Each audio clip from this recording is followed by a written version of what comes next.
Hello again, everybody. Welcome to my very first review, actually. I did a search on YouTube, and I did find that there is a lack of information on a lot of tarot decks out there. So I am going to try and start reviewing the decks I have that there's not a lot of information on out there. And this is definitely one of them. It is one of my favorite tarot decks, though. It is absolutely gorgeous. It's called the Syzygy Oracle by Heather Mendell. And it is a tarot deck. It is a majors only tarot deck that comes with 10 extra cards. So it's really a 32 card deck. I personally use it as a majors only deck and have separated out the 10 sephira cards. And I keep those in here on my altar for meditation purposes. I'm going to real quick show you those cards because we won't really be talking about them very much. They look like this, and there's one for each sephira. It's a beautiful mandala on each with like keywords all around it. Yeah, like for this one, it doesn't say like this is what, Sephira 6, Tiferet Beauty. It doesn't have the common keywords associated with it or the name of the Sephira. What I'm going to focus on today is what's in here. So normally I do keep my tarot decks in a like a little satin bag like this, my full-size decks. But my majors only decks don't really fit in the bag. They're too like loosey-goosey. So I keep them in either little bags like that I found, or like little tins like this, something thinner so they won't go bouncing all over the place. Both of these happen to be like sunglasses cases. Shh, don't tell the tarot gods.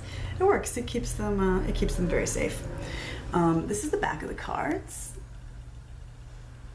And I did, if you get a glimpse, the sides will not be red if you buy this deck. They'll be white.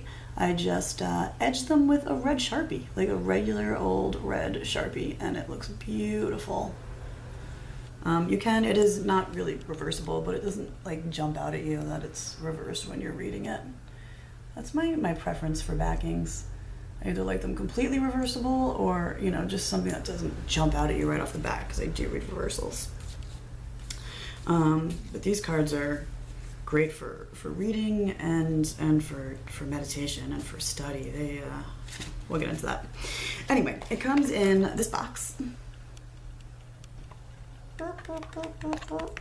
And then this is a book. You can buy this set together, I think, still on Amazon through a third party. But you can absolutely get the book and the deck separately still through her website. The woman who created this is named Heather Mendell, and her website is, I think, heathermendell.com, but the one that you can buy it through is this, sacredfemininekabbalah.com. I'll write all these links below so you can find it. sacredfemininekabbalah.com. So, there are so many interesting things about this deck. I don't even know where to start. It incorporates sacred geometry, which is a love of mine. I have it tattooed everywhere. It's gorgeous. And it's a very feminine deck. Like almost every single image is of a woman. I think the only one might be the Emperor, actually. Yeah, it's all women. Super empowering. And it's also done in a really, really interesting kind of digital way, which doesn't usually call out to me, that kind of digital artwork. But I think it's the inclusion of the sacred geometry and just the fact that she has completely reimagined these tarot images. I'll show you all the cards in a second. Well, here, let me give you a taste. This is the Fool. Isn't that amazing? Look at like the sacred geometry in there. So also what's here is you see the Aleph, all the Hebrew letters along the side, on the side here, up and down there. And that is actually one of the reasons why I was a little confused by this deck, if it was going to work for me or not. I am of the Eliphas Levi, Oswald Wirth French school of thought when it comes to associating the major arcana with the Hebrew alphabet. So Aleph is not the fool for me. That doesn't make any sense to me. Aleph is magician. 1 and 1. The fool is 0. He becomes Shin in that way of thinking. I have found that a lot of people who really like to get into the esoterica behind the tarot have those associations. Christine Payne Towler, who did Tarot of the Holy Light, organizes it that way, and I just agree 100%. It just makes sense. So her coming at it from this sort of, it's sort of dubbed the English way of associating that Golden Dawn does. You'll see it in your Crowley's Thoth tarot decks, or tarot deck. This, her way of associating the Hebrew letters, which is the Fool to Aleph, and so on and so forth down the line. So yeah, I wasn't sure if we were gonna jive like that. I can use the Thoth deck though. I just sort of put the letter out of my mind and don't draw on that for when I'm reading, you know? Even though it's there, I prefer it not to be, but it is. But the imagery still works, and it did with this deck too. She did, however, change the numbering also, so to sort of go with her associations with the Hebrew alphabet, I assume. So if you're like a tarot freak, this might be a little odd for you, because she has them actually numbered. You look at the bottom there. It says 1 and has Aleph and says I trust and initiating. She's got some keywords on there too. So everything works for me except the number, because 0 or the no number, right? But she has it as 1. And then it goes that way through the end of the deck, where this is the World card. I don't know if you guys can see that. It says, light. It says 22. It's alright. Just don't worry about it. Well, that's what I did. Because these cards are going to blow your mind anyway. With that, I'm going to show you guys the cards. They're so pretty. Alright, you already saw the Fool. One more time. The Fool. Oh my god, I'm going to hold my hand steady, I swear. The Fool. The High Priestess. Should I not show you all the cards? I feel bad. Nah, I'm going to show them all. Oh, I lied. That was the Magician. This is the High Priestess.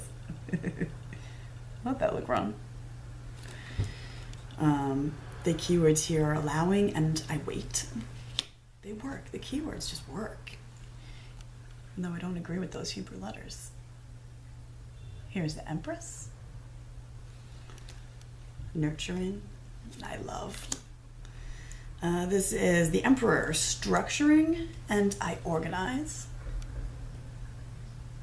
Aren't these images just so simplistic, and yet they speak to you on like this level beyond language, which is what sacred geometry does, and what tarot does. Anytime someone incorporates sacred geometry into their deck, I am just in awe. I just love it.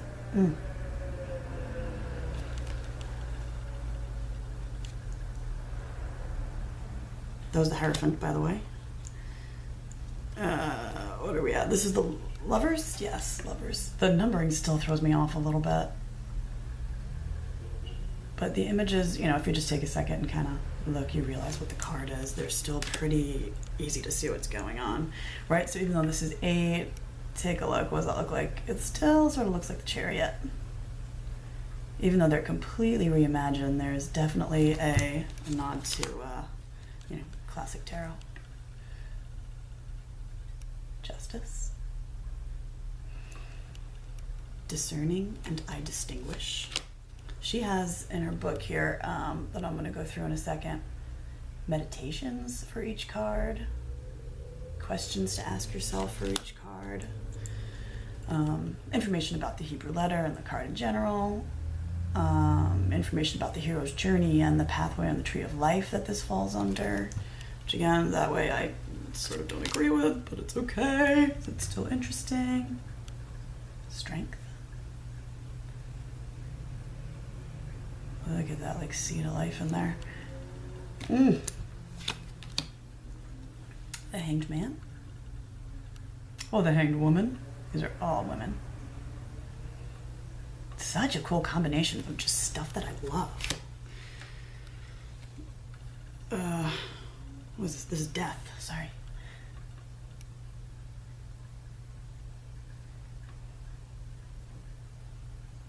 Ouroboros. Love. And she's also got like a goddess associated with each card. She's written it very well too. This is Temperance. Transmuting and I transform. Mm. Butterflies on there, so pretty.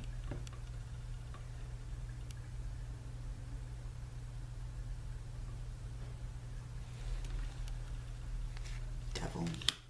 Tower. Isn't that cool? They're so simplistic and they just get the message across in this amazingly like cosmic way. Love.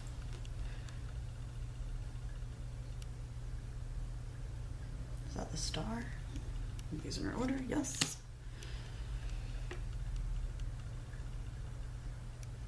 So is that 19, which means it's not the sun, but the moon. I love that she's even got, is that an eclipse up there? Yeah, she's got the eclipse in there too. I love when they maintain that in the card. I think it's important. The Heros Gamos of the sun and the moon, sacred marriage wedding. All right, this is the sun. Look at her wall. Isn't that cool? She's like in the wall, like walking right through it. Sunflowers and such. Judgment. What are her keywords here? Releasing and I accomplish. Beautiful. She also really comes at this deck, which is I think why she has those associations from, there's definitely a lot of Kabbalah, obviously, but it's not the Kabbalah necessarily that you normally find when you're talking about the tarot, which would come at it from more of a hermetic, occult sort of Kabbalah. Her Kabbalah that she's talking about here, and that I assume she lives or whatever, is more of like a Jewish Kabbalah. In the book, this is the book again, she has, first of all, like full-size images of the cards in black and white in there. A theme, a mantra, an archetype, a mentor, essential oils even for each card, and then she does give you the traditional deck association. So, you know, like her number 2 is called Focusing, and she says traditional deck is 1, the Magician. It's not too much math, but, you know. Let's look at like the Tower. So her Hebrew letter association is Pei. For me, it would be Ayin, of course, and maybe for some of you out there also. So she'll have her theme, her mantra, which for this the theme is I discover for the Tower. The mantra is breathe in discovery, breathe out recovery. Archetype is the Seeker. Mentor is Pele and the Flames. So if you go over to 4 or 5 pages on each card, you see that archetypal mentor. And this is a whole thing on how the archetype of Pele from Hawaiian culture, of course. The goddess Pele relates to this card. There's even a meditation for each one. She gives you a bunch of Hebrew words and their meaning. And they start with the letter of the Hebrew letter that she's associated with it, and asks you to maybe journal on them. There's quotes for each card. I saw some from Joseph Campbell. This one's from Ken Wilber. For the Tower, it says, the type of world that you perceive depends in large measure on the state of consciousness you are in. Change your consciousness and you change your world. Come on, this is so good. So yeah. I friggin' love this deck.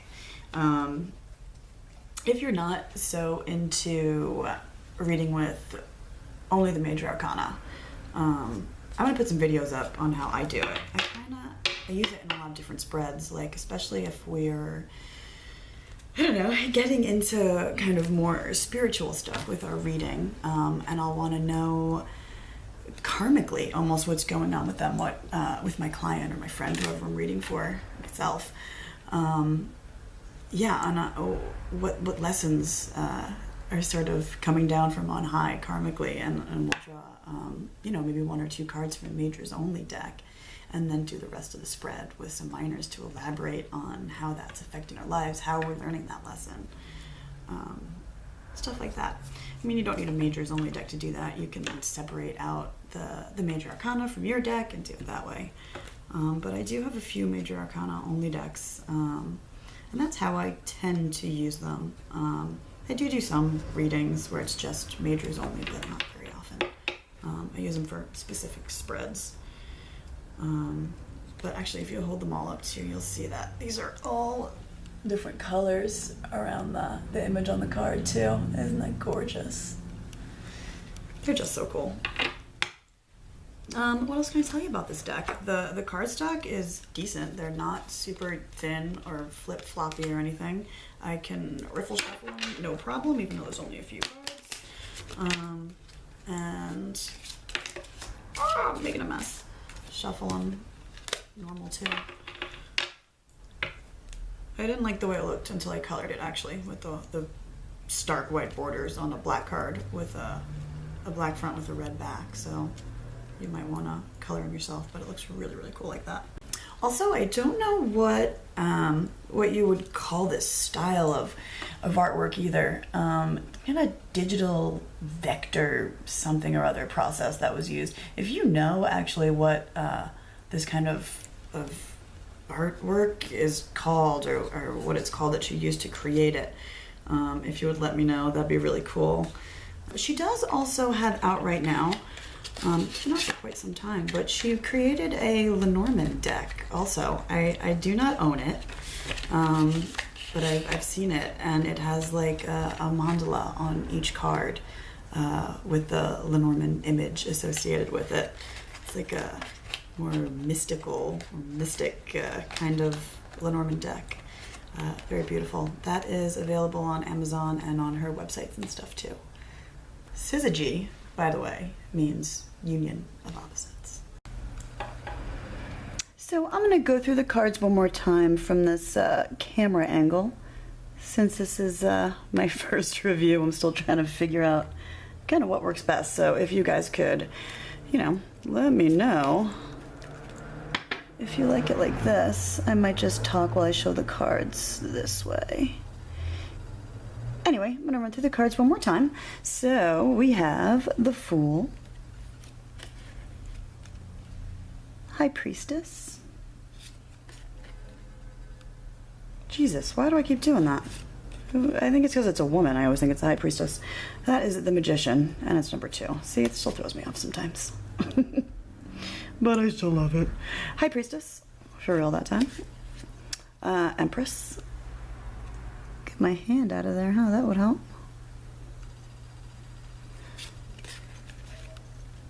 Emperor.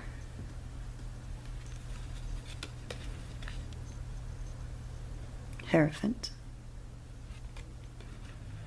The Pope. The Lovers. Chariot.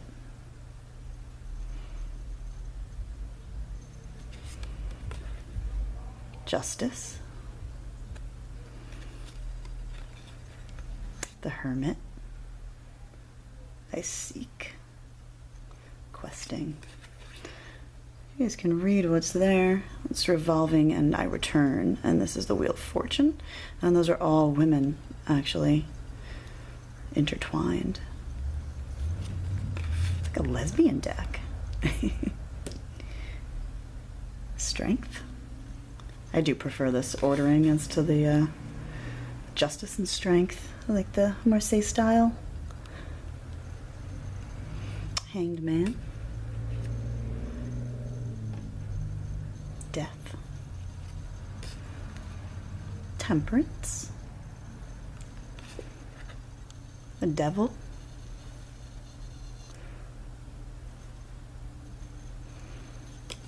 The Tower.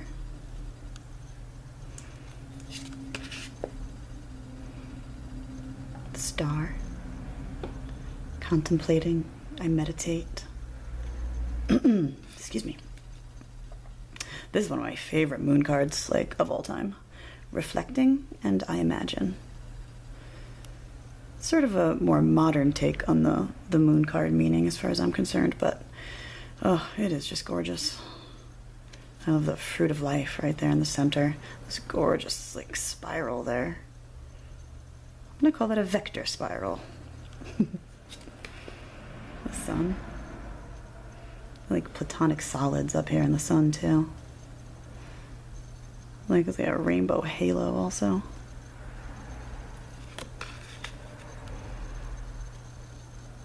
Letters and the scroll, like a Taurus scroll, and a full flower of life, or almost a full flower of life right at the bottom. I accomplish in realizing. Also a Vesca Pisces up at the top here. I like all the chakras going through too, like a cornucopia. So symbolic. I mean, you could just sit here and I'm not even talking through this. I'm just getting like lost in the cards. It's another flower of life. These background images are different on each card too. She's got an ankh in her hand, eternal life.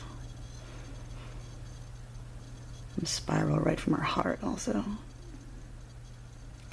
And then we move into the 10 cards for the sephira on the Tree of Life. And this is 1, sephira 1, spark, so that's Keter. 2 is wisdom, and that's Hokmah. 3 is understanding, Binah. 4 is Chesed, compassion here. 5 is Gevurah, strength here. 6 is harmony, or beauty and Tiferet. 7 here, innovation, is Netzach. 8 is Hod, tradition. Aren't they gorgeous mandalas? Oh my god, I love. 9 you have, what's that? Yesod, imagery here. And 10 is Malkuth, 10 physicality. Just real quick, one more thing. I'm going to show you guys a little size comparison. That's a regular Rider-Waite-Smith plaid backs, and it is like the same, pretty much the same exact size. They fit on there really, really well. Let's see.